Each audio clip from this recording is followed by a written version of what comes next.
Welcome to It's a Long Road, the Rambo Series podcast. I'm your host, Ryan, and with me today is a very special guest host. You might know him from the One More Round podcast that deals with the Rocky franchise, Mr. Kyle. Kyle, how you doing this morning?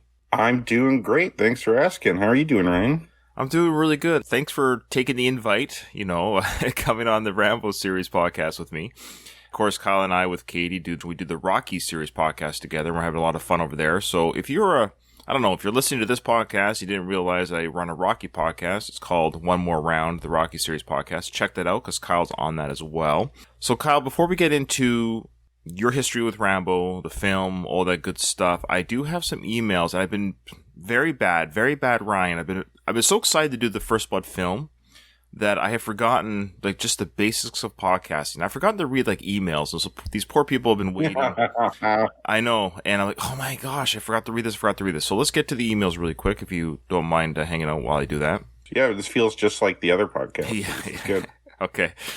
So this was from a fella named Brad, and I believe he follows me on Twitter as well, follows the account on Twitter. He says, Ryan, love the Rocky and Creed podcast. So he's a fan of you there, Kyle, as well. He goes, he never missed an episode. So excited that you're off to a great start with Rambo. He attached some pictures to answer a question that I asked regarding, is there a box set release of the Rambo series? And in fact, there is. It's a steel box 4K set of all 5 films. And of course, you can't see the pictures in the podcast. It is a smart looking set, so I'm going to have to look for that on Amazon. And he says here that it has both versions of Rambo 4. One of them is the director's cut, which he prefers. The only thing missing is the far superior director's cut version of Last Blood on the 4K disc, but there is a link inside to download the Last Blood's director's cut. So that's very interesting. So this is a box set that I actually really want to get because Rambo Last Blood was much maligned by fans and critics. It's kind of like the Rocky 5 of the Rambo series is Rambo 5, ironically. Oh, okay. Yeah. Just like Rocky 5, I don't think Rambo 5 is as bad as people make it out to be, but it definitely has its flaws like all the films do. I was wondering if it may be a hidden gem or a diamond in the rough or something like that. I always say it's Rambo with short hair, and I think that's the problem.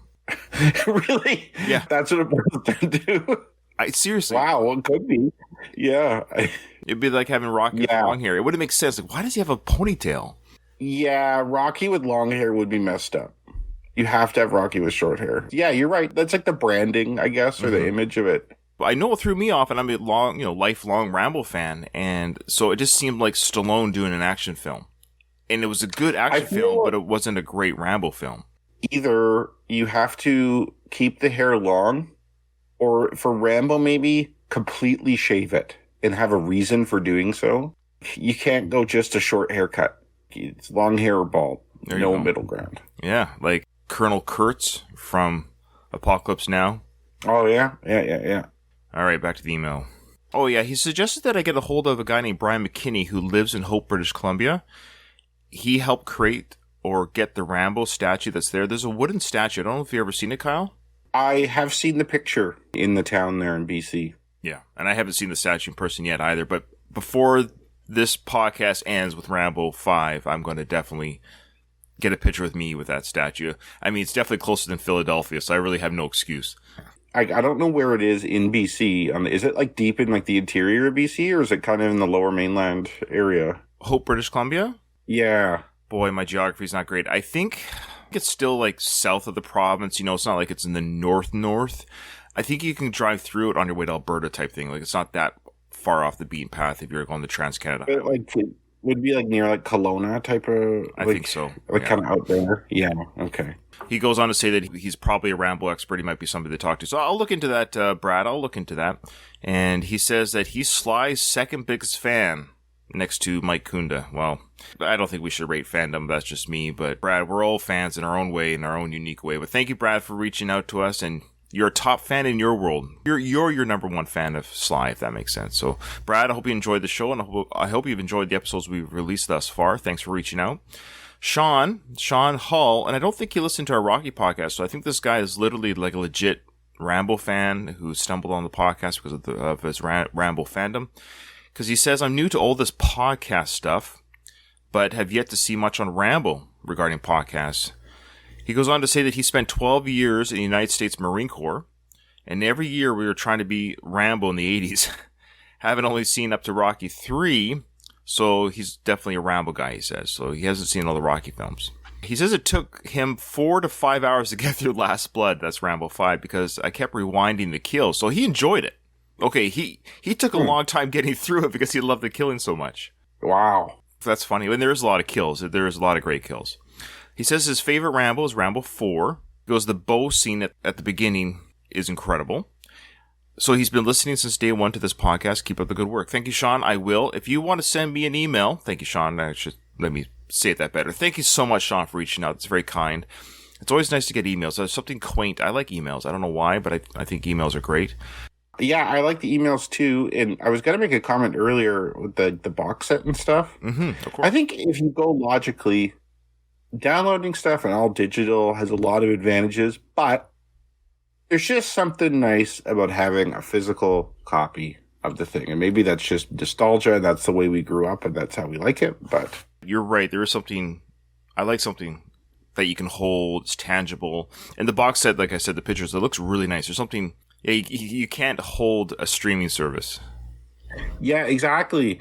I love getting physical letters from people, which is like extremely rare now, right? Because email killed that, and now email is becoming old. Right. Yeah, it's funny. Emails are the old letters. It's almost point to get an email now. It kind of shows how far we've shifted to electronics and stuff. But good point. Yeah, I like to rock an old school for sure. The email is Rambo Series Podcast. All together, Rambo Series Podcast @gmail.com. Check the show description for the email. If what I just said doesn't make sense, it's there in the show description. I do have a YouTube channel. It's very small. I've only got 15 subscribers, but I have a YouTube channel dedicated to this podcast because some people do listen to podcasts on YouTube. So if you're one of those people you prefer to watch on YouTube, just Google or search for It's a Long Road, the Rambo Series Podcast. It does come up. And all the episodes are released there. And you can leave comments there. And one guy did. This guy named Save for More. That's his YouTube name. He commented on the David Morrell interview. And he says, dude, I'm blown away by this interview. You did such a wonderful job in the conversation with Mr. Morrell.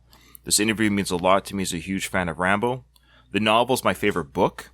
And the film is my favorite action movie. And I've watched all of his interviews. And this has been the best yet. So that's very high praise, and I really appreciate that. Again, it's not me so much as I was just able to be there when David said what he said. He was just very, I don't know what the word is. He just really told me a lot of stuff, and he says himself in the interview that he hasn't told anyone the stuff that he has said in that interview. So thank you for that comment. Again, all the episodes are released audio on the Rambo Series YouTube page. Okay, so there's our housekeeping. We appreciate the input from people. Kyle, what is your history with Rambo? It's much different than my history with Rocky, that's for sure. I am not nearly as knowledgeable about Rambo. I have not actually seen most of the Rambo films. The first time I saw a Rambo film was in like the real early 90s. I'd say probably about 91 or 92. And it was Rambo 2. A friend of mine just happened to have the movie at his house. Maybe he rented it or something. With Rambo 2, I feel like it helps to see the first Rambo, but it's not required. You could enjoy Rambo 2 without seeing the first one. And I really liked it. And I don't know why I never felt the need to go back and see the first one.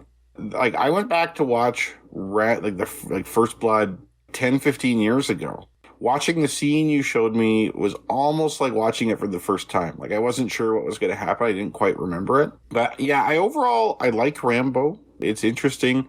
I'm really interested in the Vietnam War and is Rambo as a Vietnam veteran and just the experience of Vietnam veterans coming back to the United States. Unlike their fathers who came back in glory from World War II, Vietnam veterans really got the shitty end of the stick. And they were almost kind of blamed for the lack of morality of that war, for that war not going well. And I don't think that's fair.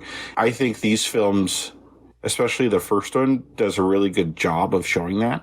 I think that's kind of cool. I find those films interesting. I think I'm going to go and actually watch them all now. Well, yeah, please do.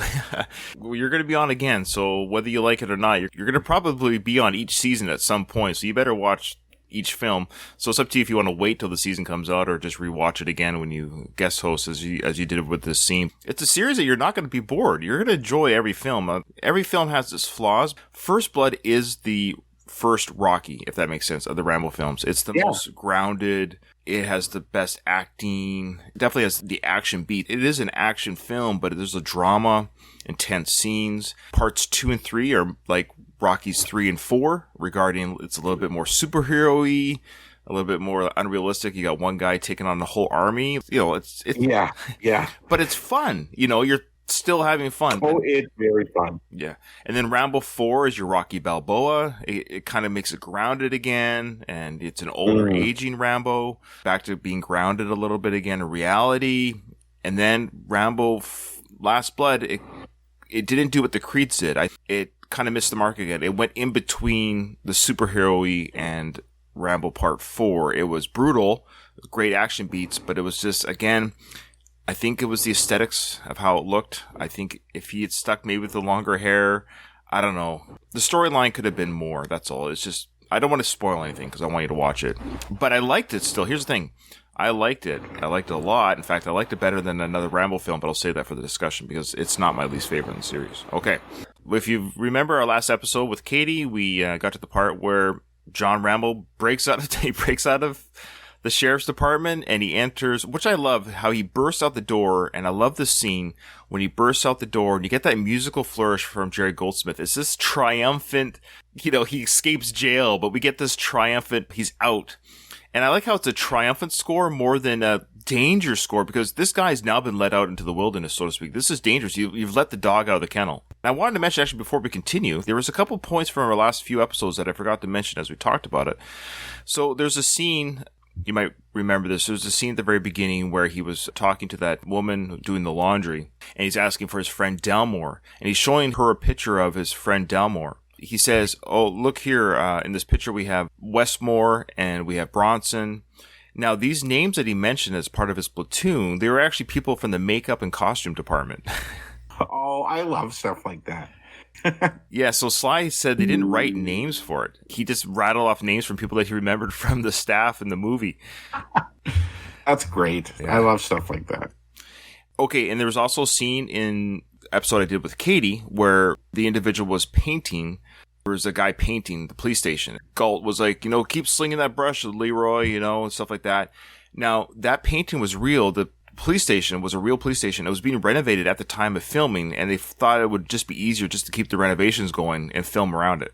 Oh, it makes sense. I guess it wouldn't be used as a police station during the renovations, and so you could film in there, I'm guessing. So there's a guy just painting. He's a real painter, again, on film.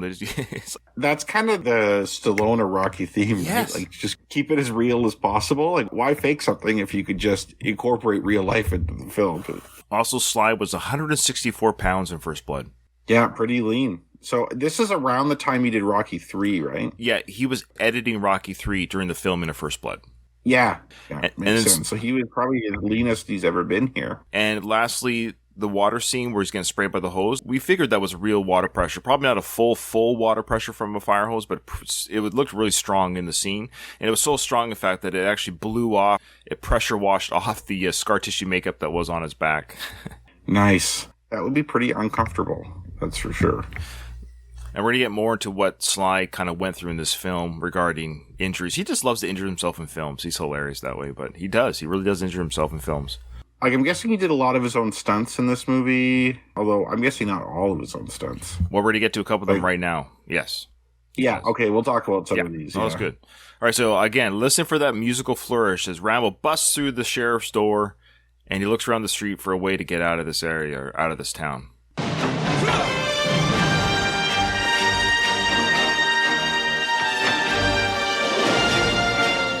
Him jumping over that car, he actually said that he wishes now that he didn't jump over the car like that. He said that was a little ridiculous. He didn't have to do that.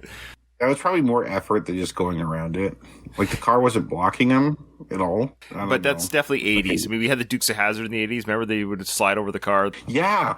I love the people looking at him when he runs out of the station, too, because he runs out of the police station and he has like a 9-inch blade on his hip. Just tucked into the front of his pants there, yeah. Yeah.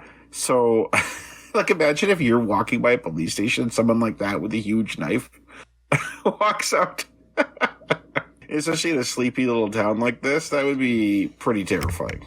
And in the book, he was naked, by the way. The character was actually, he did escape from that shower scene. He ran out and fought his way out naked. It looks pretty cold out there, man. I wouldn't do it. No. And of course, there's a famous scene here now where he's doing that football shuffle, ready to take this guy down on the motorcycle. Yeah, I guess because it's like this guy in the motorcycle, it appears to be like on his left, there's another vehicle there. So maybe it's kind of too dangerous to swerve there. But he could swerve to his right, but generally you could almost go around him. This would be such a weird situation to be in. Like if someone came in front of your vehicle, you're like, what are they doing? They're trying to steal the vehicle? Are they like a psychopath? What's going on? He seems to decide, okay, I'm just going to pass by him. Like not really swerve around him, but just kind of go right beside him. I'm guessing he went with this guy's just a weirdo, right? Not that this guy's going to steal my bike. Yeah, like he sat in the middle of the road. You're right. Like the motorcyclist didn't brake really. He didn't like swerve around. You're right. It was kind of an odd maneuver. The motorcycle. I'm just going to keep driving sort of right next to him just to see what happens. Well, yeah, he gets pulled off the motorcycle. And a great stunt work here. This is Sly. You can see here in the freeze frame. It's great stunt work by this guy on the bike, getting pulled off of the bike. So great stunt work with Sly and the motorcycle because you got a motorcycle coming at you, and that's Sly there pulling the guy off the bike. So great stunt work. So you talk about stunts. That's a stunt work. That's definitely a stunt right there. Yeah, that would be hard to do. I really admire the guy on the bike. That'd be pretty dangerous to jump off your bike. He looked like a young that. kid too. Didn't he look young to you? Yeah, for sure. I like too, like you were going to see Rambo kind of let him down gently too. It shows that he cares about people that he normally wouldn't like. And the bike's still spinning and he grabs. Just a great classic scene. And but you see people standing on the side of the road. These are real people from Hope, BC. They're just there watching the film be made. Yeah, and I imagine that's how people would react to this scene. Like normally you have the fight, flight, or freeze response to situations like this. You're not going to fight him.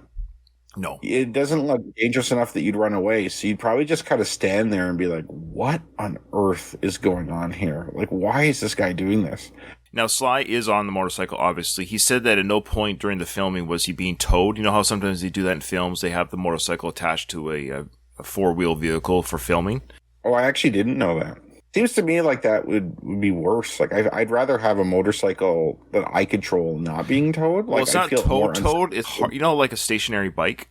Yeah. So it's like attached to. I see.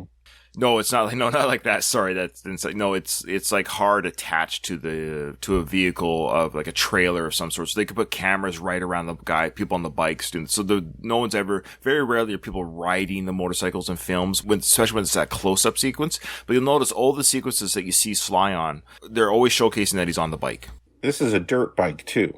This isn't really a traditional motorcycle. This is no Harley. This is an off-roading. This is a bike you take off-road. I'm pretty sure. Oh yeah, I agree, and we're definitely going to see the capabilities of that. But what I love about Sly, he's 36. How old are you again, Kyle? 38. Okay, so Sly is just a couple years younger than you in this film. He's 36 in this film. It is incredible the amount of stunt work he does, the physical acting he does, the physical work he does. Sly was Tom Cruise before Tom Cruise, because we know that Tom Cruise does a lot of his own stunts to his credit. But Sly was doing this and still does it to some degree. I mean, he's old, much, much, much older now, but it's really cool that Sly was really that type of actor where he just put his body, not necessarily in danger, but he would challenge himself to make the film more realistic for the audience. You know, it's a certain level of athleticism too. Being in shape's one thing. You can get in shape and have low body fat and have strong muscles and stuff. To have the agility and the timing and the dexterity and all that stuff to actually do the stunts, that boils down more to practice and natural ability. You could be strong in a good shape, but it doesn't mean you're necessarily capable of doing all these stunts. That's pretty impressive that he could do a lot of these things.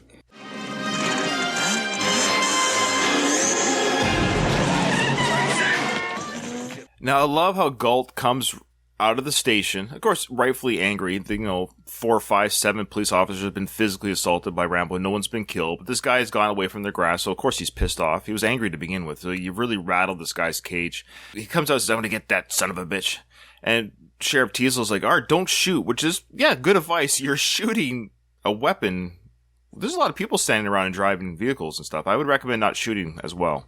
I'm not an expert on police procedures here, but that would be, I'm pretty sure, a big no-no. You generally don't fire into a crowd.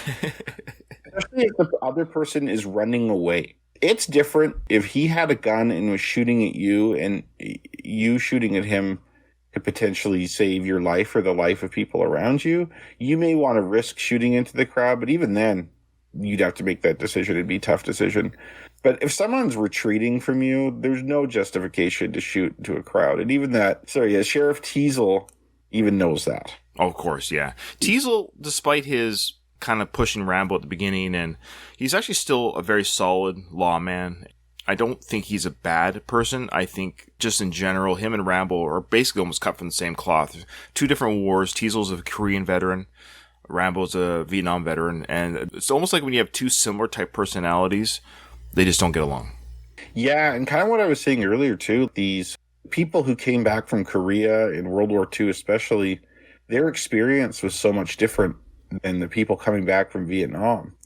And those wars were so much different, and I think they are similar in a lot of ways, but in some ways, like, there's some resentment, I guess, on the side of the Vietnam veterans, and then there's some lack of understanding, I think, on some of the older veterans, too, because they don't get that that was a different war. Yeah, totally agree. Very complicated, very complicated. All right, don't shoot. All right, come on. There's people down there. All right, get help. I'll go after them. Now, he's very lucky when he lifted that rifle up when the weapon went off that it didn't, like, take his head off. Yeah, or shoot someone else, or, It was just barely... That guy should be fired. The guy who shot that gun, just doing that alone, you should get fired for that. Stand by for episode 5, where we'll see what happens to Galt. He doesn't get fired. I love the scene here of Sly / of course, John Rambo, but I love Sly's, come on, get out of the way, as he's riding his motorcycle down this street of Hope. Now, of course, these are actors for the film because they're stunt people getting out of the way of a motorcycle. But I love Sly, the way he yells, move out of the way, get out of the way. It's like, but it's funny, his voice, the ADR, like the after filming, they do that ADR recording. It doesn't quite match what he's yelling. You'll kind of catch it where he's in a booth in a studio doing the voice work. It's not quite what he's saying on the street here. He goes, come on, move, get out of the way. You'll see. I feel like him going on the sidewalk too is superfluous. Like, yeah, it's unnecessary. He could have gone on the street. Sidewalk? I think the street might have been better. You could go faster on the street. You're less likely to hit something. Unless the cops have blocked the street and you can't go on it and you're using the sidewalk as some sort of shortcut. It serves like no purpose to go on the sidewalk. No, this is Hope, Washington Police Sheriff Department. They haven't already set up roadblocks, right? They're literally just getting on the building. They're catching up. Yeah, exactly. Did you catch that? How it... Yeah. Okay. Yeah. It almost looked like he dropped the F-bomb there when he was riding on the He street. might have. Just, watch his mouth if you can see it on the... I know it's this little screen on Discord here. But watch his mouth. There's yelling. His mouth's not even moving. I love it. Watch it again. I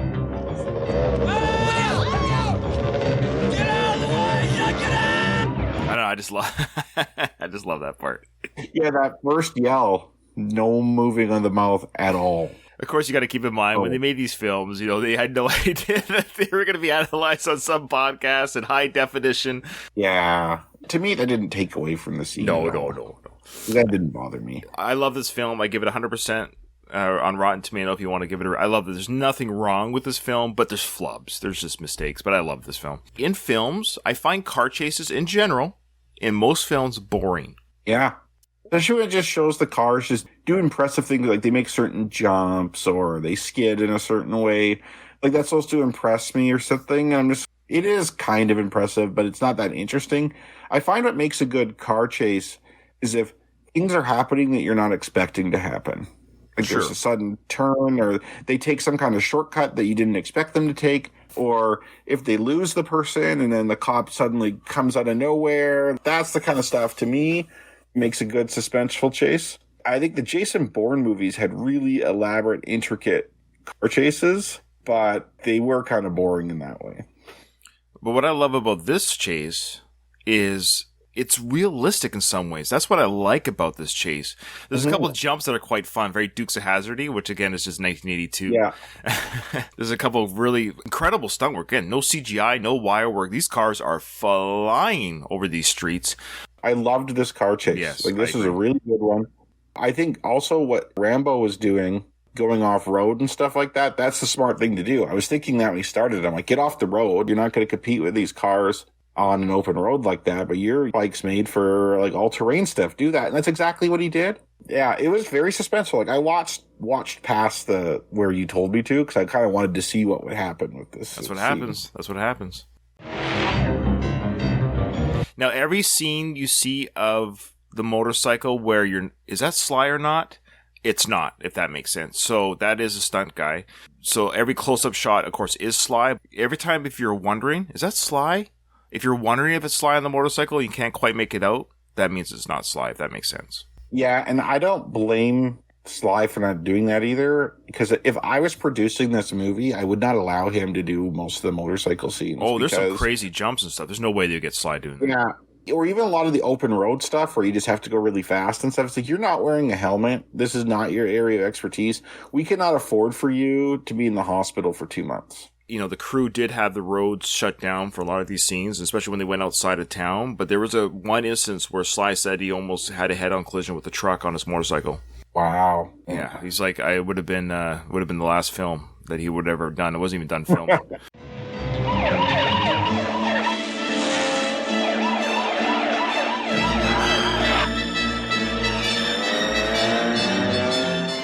That classic scene there of the driving through the gas station. And this gas station, of course, will have a fun ending at the end of the film. Chevron station there. When you watch this in high def, you can just make out the stunt double's face going through there now with the high def. I'm cheering for Rambo here because he's being smart during the chase. Like, he's going through areas that are very hard for cars to get through. Like, I keep thinking, like, this cop is crazy. This almost reminds me of the Terminator movies when the Terminator or the T-1000 is chasing them, and like they're doing all these risks with a vehicle that like a normal person would never do. This cop here is like going fast through parking lots and jumps and stuff. Like it is very exciting scene.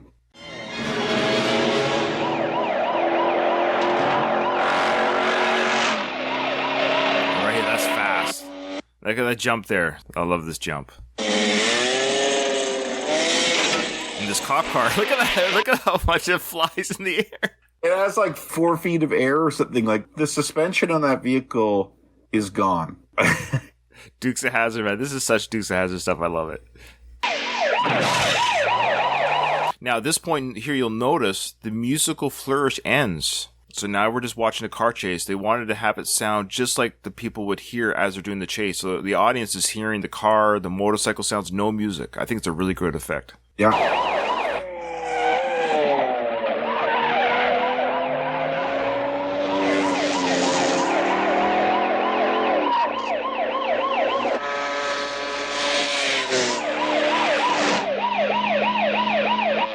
That's a great scene here. So again, here's the scene with Sly, close-up of Sly going around this bend of this abandoned highway, or not a very traffic-filled highway. It was probably this filming where they went around a bend or something. There was a truck that got through that they thought they blocked the road because he's on his bike here in more of an open road area. Yeah. So again, he's not on a trailer. You can tell by the speed he's going with the hair and stuff that he is riding the motorcycle. They're just zoomed in on him a little bit, but he's not on a tractor trailer pole for the sequence here. Stunt double there, of course.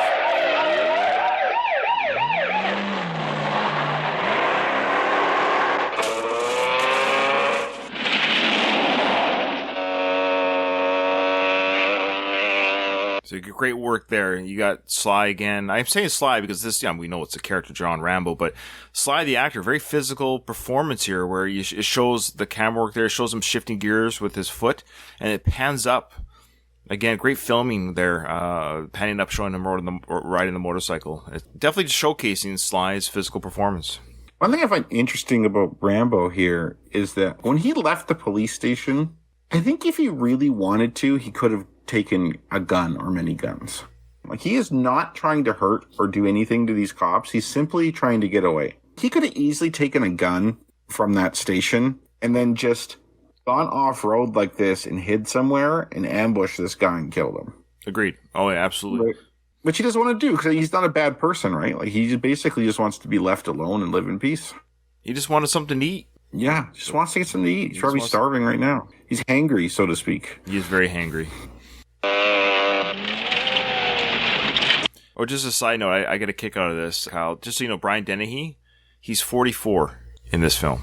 People did look older. We talked about it in the Rocky podcast. I don't know why people look older back then. I don't know what I've always pushed back against that, but I feel like I'm losing the argument the longer I fight against it. Sly looks his age, which isn't bad. Like, he looks 35 here, but he looks good. Yeah, I agree. I think it's the life expectancy was lower too, so it's like you're 44, but you know. But Brian Dennehy didn't die until his 80s, so he actually did live to 80 something. To his credit, yeah. Yeah, I know. People live like later now too. Like people live in their 90s. It's not unusual anymore.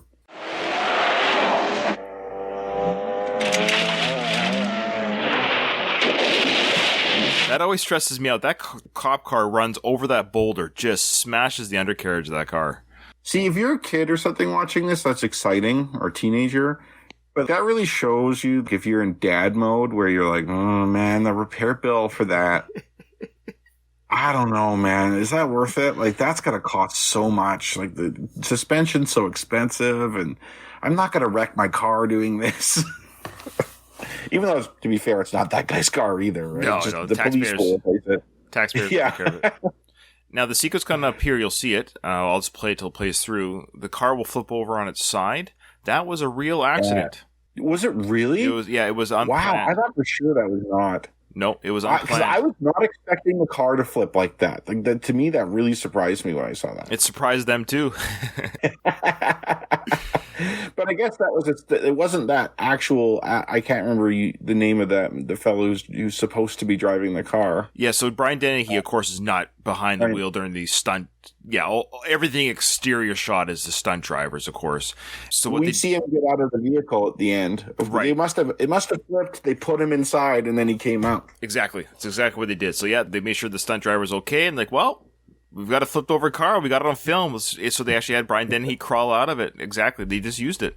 Again, that real life, make it into the film. I love that shit. That's cool.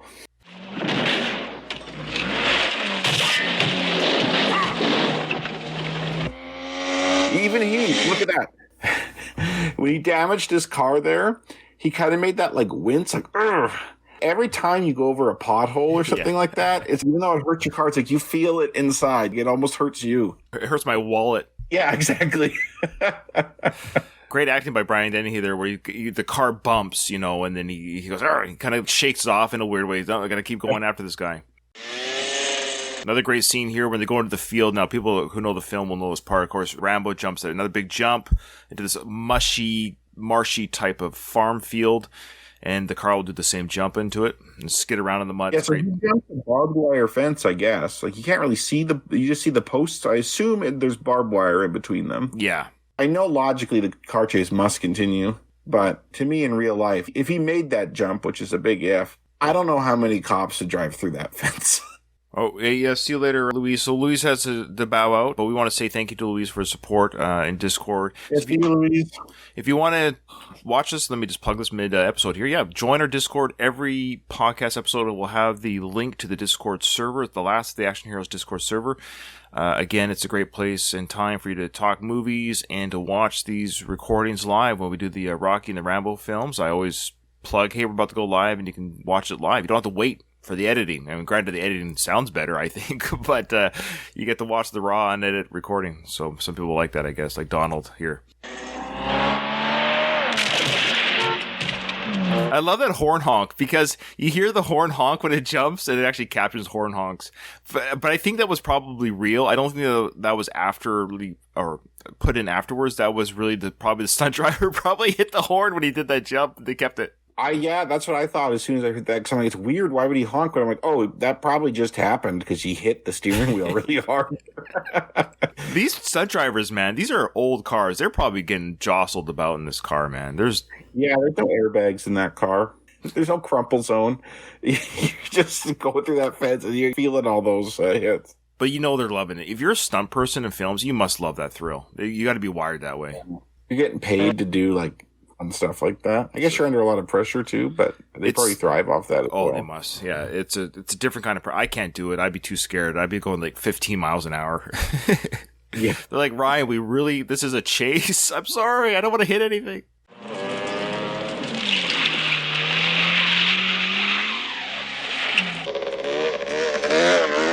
So now Rambo's going further and further into the woods, and now you have to keep in mind this is now him not just getting away from the cops, but also he's going to his element. He's getting out of the urban. Yeah. He's going to the jungle. Yeah. Yeah, and it's like, I thought for sure, I'm like, okay, he's escaped now. There's no way the cop could follow him down there. So,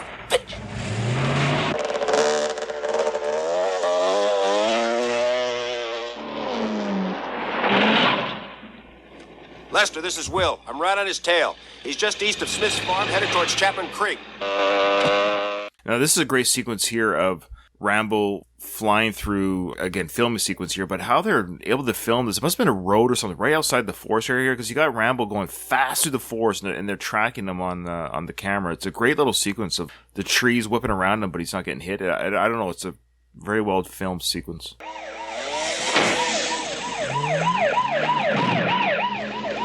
There we go.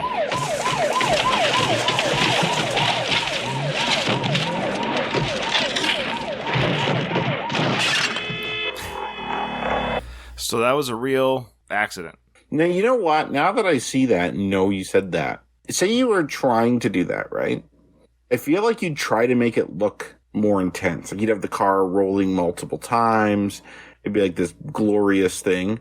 Here, you see like the car kind of slip and then it timidly rolls over and then honks. That makes sense now, knowing that that's a legitimate accident. Yeah, it just kind of slides and flips. Yeah, it's not over the top. No, you're absolutely right. Yeah, exactly. It looks natural and real, which makes the movie real. And I love how now we got this, they've edited it, of course, Sly looking over his shoulder. Oh, guys, he's, of course, this was filmed after the accident. Of course, the car's already upside down. So they got, hey, well, let's film this with Sly looking over his shoulder that the car is out of commission. So he knows he's good to go here for a bit. See, this is what he should have done, though. When he lost the cop, he should have kind of stayed there out of sight. And then when the cop went to get him, he should have gone back into town. Get the bite to eat. No cop would be there.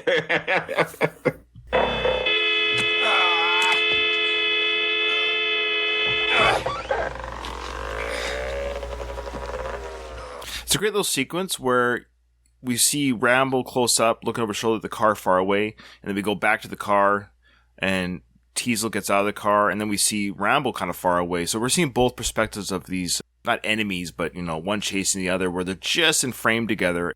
Yeah, and I think you said it well earlier. These two guys are kind of cut from the same cloth, because this cop, he is really going the extra mile to catch this guy. Like, he is not giving up at all. Like, I'd just be like, all right, he's in this general area. We're just going to surround it and send dogs in. Like, he's got to come out eventually. Yeah, well, for sure.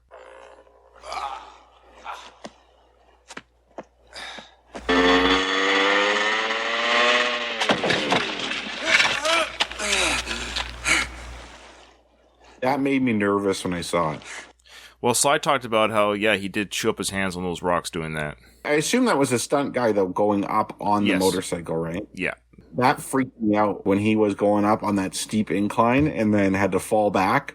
Anything could happen there. Like, that motorcycle could come right back on you and could kill you. I'm not sure if that was it must have been an intentional flip, but yeah, it did seem like that's as far as the bike's going to go, and the stunt guy just gets rid of the bike the way he gets rid of it. It's a pretty dangerous stunt, throwing the bike the way he did in front of him. Honestly, to me, that's probably the most dangerous one I've seen so far. Of course, we got the sequence now for our listeners of Teasel trying to chase Rambo a little bit up the rocks that Rambo's run up with the water. Yeah, Teasel ain't going to win a foot chase. No. That's for sure. I'm guessing he's just trying to get some high ground to see what happened and where he's heading. Yeah, good call. I know you can hear me! You're finished! You've gone as far as you're gonna go! You hear me? Now, this is the first time the music is kicked back in. This whole time, we've had no music. Now, Teasel knows this area. You have to keep in mind, Teasel has hunted in these forests since he's a kid, so he knows this area very well. Almost all police chases end up with the guy getting caught. In actuality, it is pretty hard to run away from the police like that. Like, I know some people do escape, but the odds are really against you once they start getting dogs and helicopters and like other units, and they'll encircle you. Like, it usually is just a matter of time. They don't know who they're dealing with. This is like this guy. I don't. What was he in Vietnam? Was he like a Green Beret or Green Beret? Yeah. This guy has skills that normal people don't, and they must recognize that already. But yeah, I guess it's also good psychological warfare to kind of demoralize him. Maybe make it so there's a small chance where he might give up. Obviously he won't, but they don't know that. And Teasel also knows that the elements are against him. It's going to get night and cold soon. He's not clothed very properly. So he also has that in his mind, like, you're out there in the cold and we'll find you because you're going to be hypothermia maybe. You're going to slow down. Like, he has water there he can drink, but no real food. There's probably not a lot of vegetation you can eat there, and hunting something won't be that useful because you won't be able to cook it or do anything with it. He does hunt later. You probably forget. He kills a wild pig in the film. He like cooks it over the fire and eats it? Yeah. It's like... yeah. Well, shit, I guess I was wrong on that one. It's kind of a funny scene. Like, he's only been gone for like 12 hours. I gotta eat a whole pig. Well, I should save that discussion for the...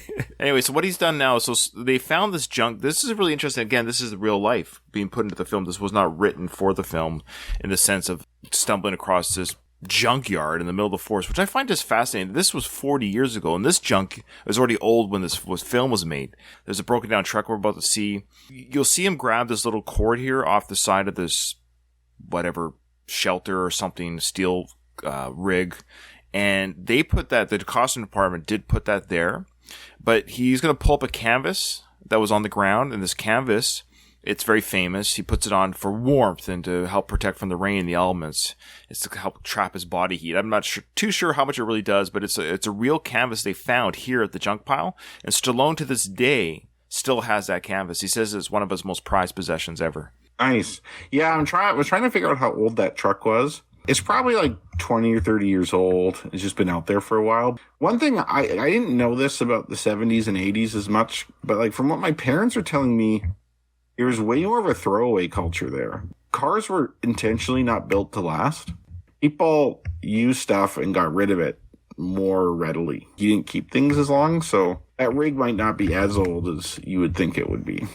Oh, fair. Okay, good to know.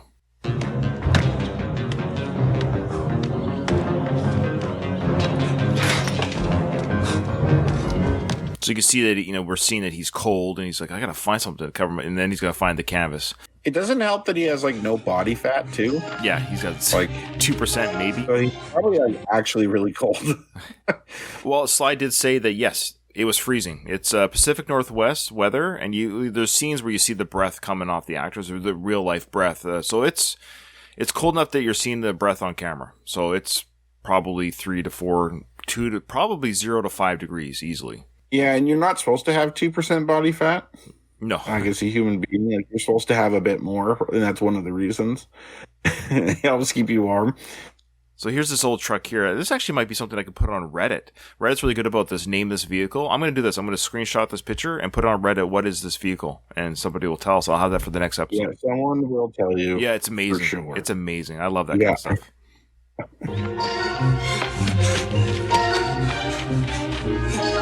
But what I find interesting too, and I do this all the time when I see abandoned huts or houses on the highway or cars or junk.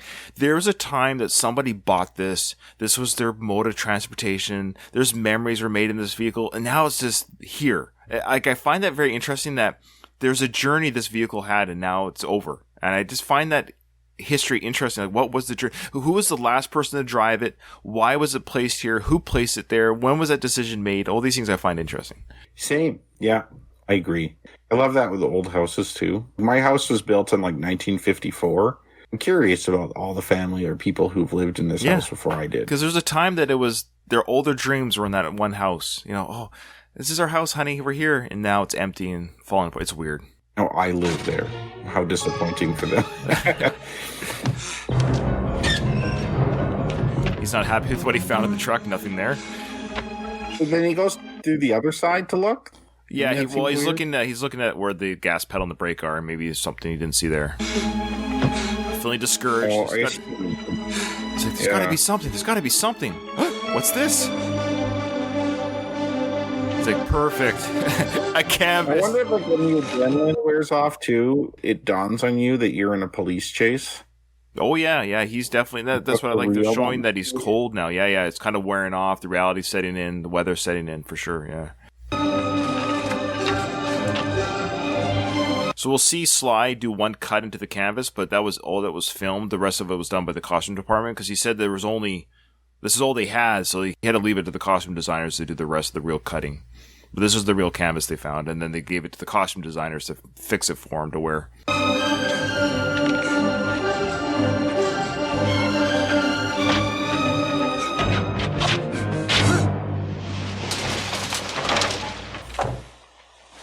Now you'll see here, Kyle, the guy with the nose bandage on his nose. This actor had his nose broken in real life by Sly during that police chase or police exit from the police station. His nose was broken by Sly's elbow to the face.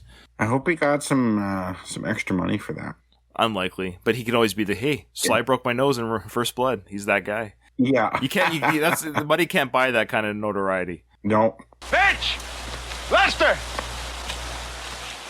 He's up there, beyond the draw. Finch, get Orville on the radio. Tell him to get out here with his damn dogs right away. Now, Orville with his dogs. Orville was his father figure in his life. He was adopted by the family. So Orville is actually his, sort of stepfather. He was raised by Orville. Yeah, in the book or something? Yeah, Like, it's how in do the we book. know that? It's in the book. Okay. It's a big backstory in the book. And, of course, the book can just flesh out things that a movie can't. It's only an hour and a half movie, right? You only have so much time. He dies in the book. He doesn't die in the movie. In fact, I should let you know, Kyle, because I don't think you've read the book. But, yeah, everyone dies in the book. All the cops die. Rambo kills everybody. Wow. Yeah, and in fact, Rambo gets killed in the book, by the way. That's how it should be, to be honest. Well, they did it. They filmed it that way, and you can actually go on YouTube and see the alternate ending of Rambo dying, and test audiences did not approve. You want a feel-good movie, but sometimes a tragedy is more artistic. Well, I think we'd get that today. We'd get that today, but 1982 audiences 40 years ago, like, no, this guy's Rocky. You don't kill this guy, and that's what it was. They were mad that Stallone died on screen. Yeah, I get it. No, but nowadays you kill Iron Man or whatever, it doesn't matter. But back then it was a big thing. But now characters dying is, I wouldn't say it's commonplace, but it's not as shocking anymore to have characters die. But back then it kind of was. You don't kill Dirty Harry. That's their philosophy back then. They suck. No offense, people of the You test audiences, you suck. Don't worry, all those test audience people are probably dead now. Yeah, go yourselves. Tell us, test audience. Or tell him to bring the Dobermans. It's gonna rain. We'll need dogs that can hunt on sight. Right. So I guess, is that something we've learned? Dobermans can hunt on sight, not smell? Yeah, I don't know what that means exactly. Yeah, dogs. I was thinking that before he said the dogs thing when I was watching this. I'm like, yeah, humans aren't going to be able to do this. You got to get the dogs in there. They're the best. They'll hunt him down so fast. Oh, yeah, and they do. And they do. Lester, tell Galt to get out to the lumber camp. Tell him to get the helicopter up here. Right. So I guess the lumber camp has a helicopter. Why would that be? I'm trying to figure out why the lumber camp has a helicopter. Was that not a police helicopter, though? I guess he says right there, go out to tell Galt, call the lumber camp. We need their helicopter. And if they give you any crap about it, let them know. Even like a city, like the city I live in is over 1 million people. And I think we have like 1 or 2 police helicopters. It's not a police copter. Yeah, so like a little town like Hope here for sure wouldn't have a helicopter now that I'm thinking about it. Their big export would probably be bead lumber. It means, Pacific Northwest. My guess would be if it is a helicopter at the lumber camp, it's either for medical emergencies or just transportation for the crew to and from where they need to work. Yeah, that's probably for sure it. If they give him any shit, tell him to cite him for obstruction right on the spot. We'll get him. No problem. So now he's putting on his canvas jacket. It's like level 10 armor in the beginning of the video game. Yeah, exactly. All right. So now we got a sequence of just Rambo getting higher and higher, trying to get further and further away from, of course, where Teasel and the cops are.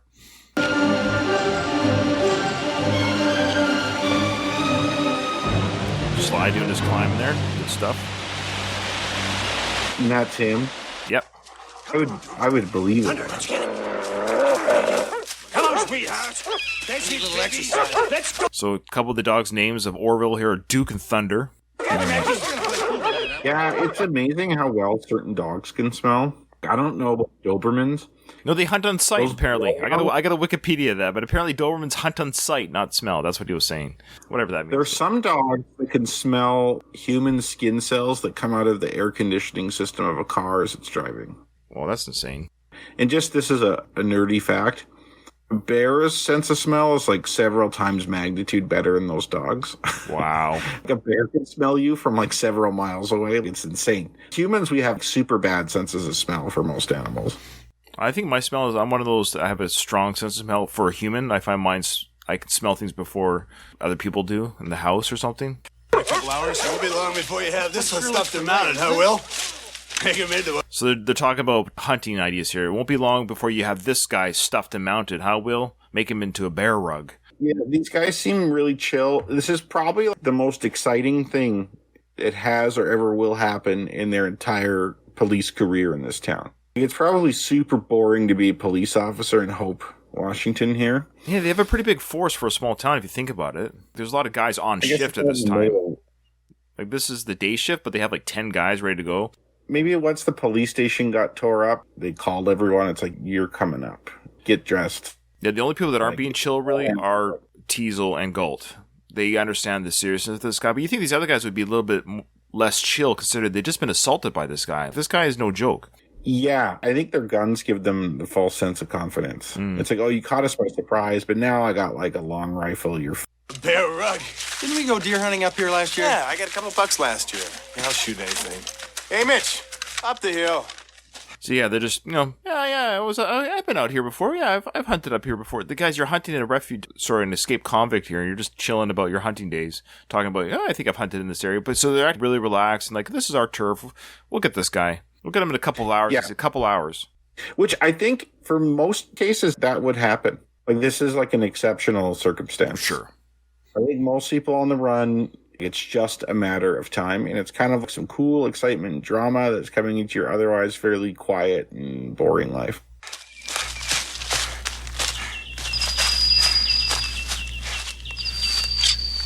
Now here's a classic scene here. So he pulls out the knife and he undoes the top. This was the famous Rambo knife. And Sly, along with creator of this a weapon, I think his name was Jimmy Lyle. So the creator of the knife, his name is Jimmy Lyle, and he was like a very famous knife creator. He actually passed away in 91, so quite a long time ago. But he and Sly created this knife for the film. Sly said that inside the knife was truly a compass. So that's what you're going to see right now. You're going to see Rambo looking at the compass, on the knife. And inside the hollow of the shaft was like a fishing hook, needle and thread. Mini knives themselves were in there as well. The idea was that this was truly a survival knife, that you could do a variety of damage with this knife. Hey, your Mickey impression has gotten a lot better. Oh, I'll stop there. I don't want to ruin it. Go on a high note.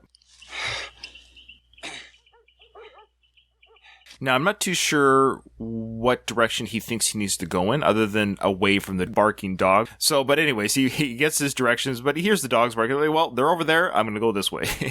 All the same.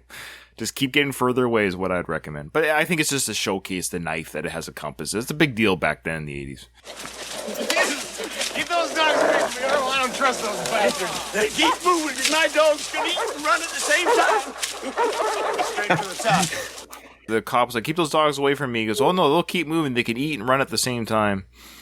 Well, he said he told that guy in front of him to keep moving because the dogs can eat and run at the same time. Oh, at least that's what I think. Yeah. So they'll eat you up and keep going. Yeah. I got you. That guy's a good sense of humor. I like him. Yeah, overall the movie is so much different than the book. In the book, he's much more serious and forlorn and does not like what he's doing here, chasing this guy. And his dogs get killed by Rambo. In fact, the dogs get killed in this film. Funny enough, there are victims in the film. Rambo doesn't kill any cops in this film, but he does kill the dogs. That sucks. Yeah. Well, you can't talk a dog out, right? Like, because he maims the humans, if you think about it. But if you can't really maim a dog, I don't know what's worse, but yeah. Oh, well. I'd 100% kill a dog if it attacked me. And I had that knife. It's like, I wouldn't go out to kill it for no reason, but it was like in self-defense. The dogs were sent after to tear up. And those are Doberman pincers, and they would torn any human up. But it just shows you, Rambo's ability to fight. He kills the dogs in quick order off screen, but yeah.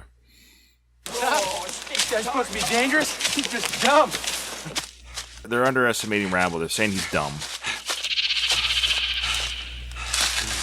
Move.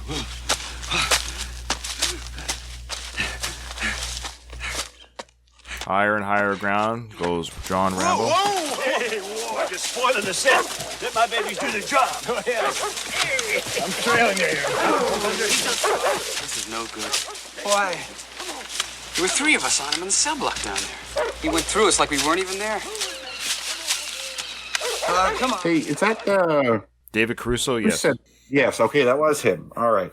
Yeah, it's David Caruso. I'm such a rookie when it comes to these films. I'm probably getting laughed at. No, don't worry. That's okay. We got a whole bunch of different perspectives come on the show, and we like that. Not everyone has to be a freaking nerd about this. In fact, we always say this podcast, like the Rocky one, isn't about just spilling out a bunch of information, though I try to do that. The idea is it's a fan watch. It's a fun fan watch. The idea is just we're having fun watching the film. I mean, people can Google all they want about behind-the-scenes stuff, too.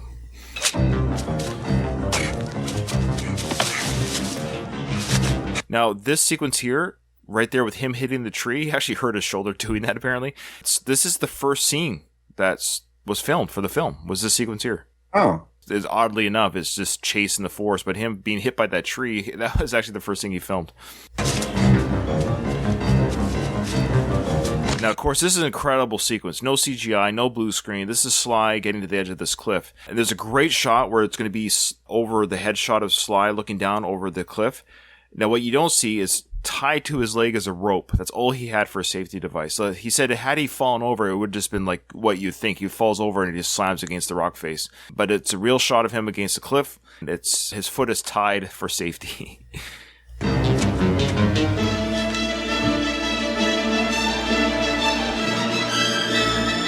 That's scary.